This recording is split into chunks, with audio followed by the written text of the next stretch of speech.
Welcome to Kenton Teaches. Enjoy the video. You start by pouring 2 liters of full-fat milk into a wide, heavy-bottomed pan.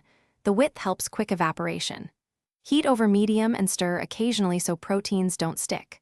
Once it reaches a gentle boil and small bubbles form at the edges, reduce heat. This prevents scorching.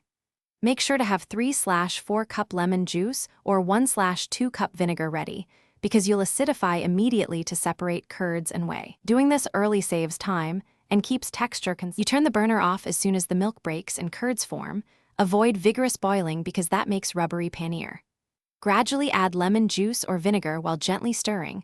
1 or 2 slow pours are better than dumping all at once, so curds separate cleanly. Once curds fully separate and whey looks clear, line a colander with muslin and pour in. Rinse briefly with cold water to remove excess acidity, then gather the cloth. This removes flavor bits and cools curds for pressing. You tie the muslin into a bundle and place it under a flat weight for 30 to 60 minutes depending on desired firmness. Heavier weight yields sliceable paneer. Once set, unwrap and cut into cubes or slabs.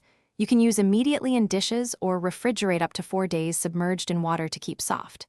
If paneer turns grainy or crumbly, make sure milk was hot but not boiling and the acid was added slowly.